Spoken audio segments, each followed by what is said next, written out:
So the Indiana Fever found a way to rally against the Minnesota Lynx, a team that is elite on the defensive side of the ball. They had the number one defensive rating in the WNBA.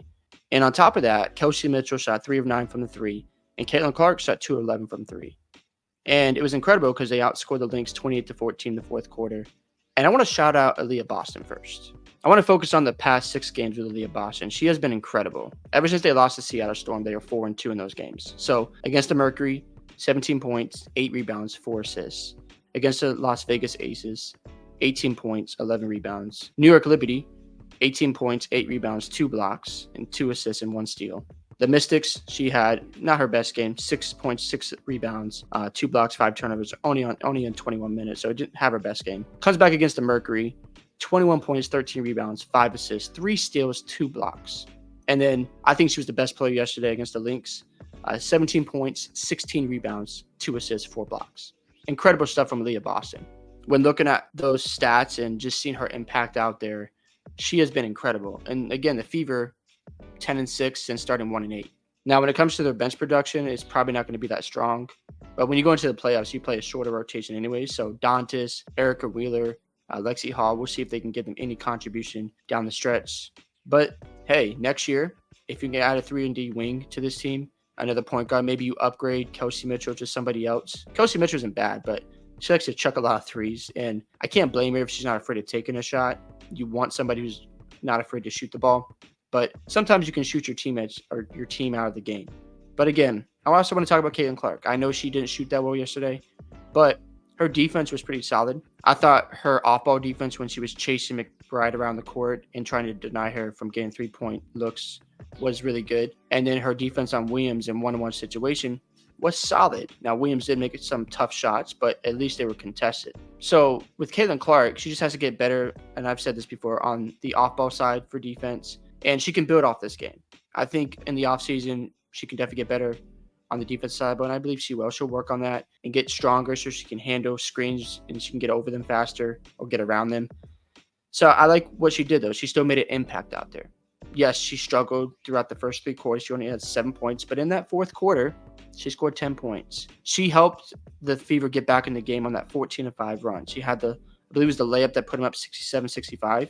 And then she had an assist to Leah Boston that put them up 73-71. But it was her 3-pointer that started the fourth quarter, which ignited that run.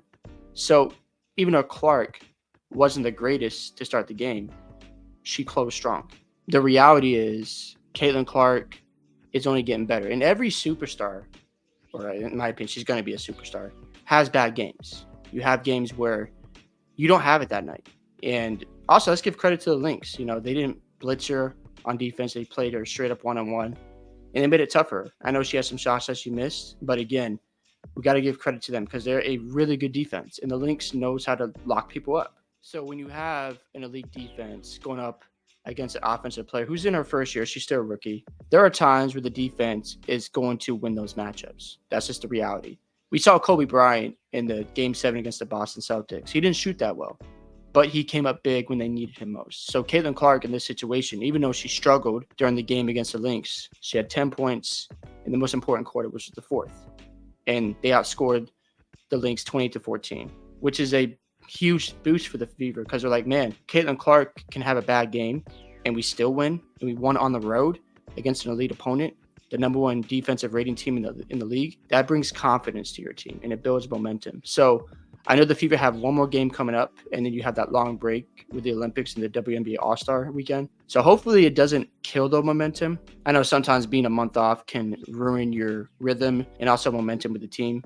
But again, I think these are stepping stones. Now you have a core roster, Aaliyah Boston, Melissa Smith. You have Caitlin Clark, and maybe Kelsey Mitchell. They still got to figure that out. Kaylee Lou Samuelson, really good three-point specialist. They just need more athleticism around the perimeter and wings. But I like where they're heading. I think Aaliyah Boston has been incredible this season. I know she had some rough moments, but the Fever weren't playing well, so they were 1-8. When you're not playing good, you don't get a lot of praise from the media and from the fans. But Aaliyah Boston has stayed the course, and she has been an incredible second option for the Fever. And the scary part is this is her sophomore season. So imagine how much chemistry Caitlin and Aaliyah Boston are going to build next season. That's scary to even think about. I mean, we're looking at a really, really good duo for the future.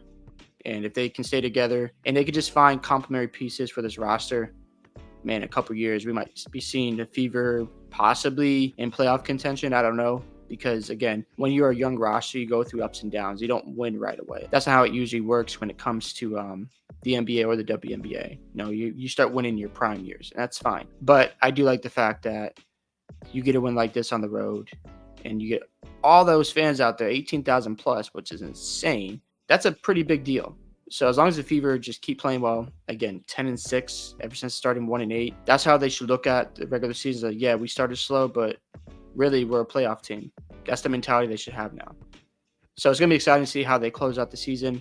And as long as Caitlin continues to develop, and I think that defensive performance yesterday, if she can build off that and close the season, maybe not the best on defense, but just get in better habits and continue to get better and build off this season to next season for her defense, the Fever are going to be really good.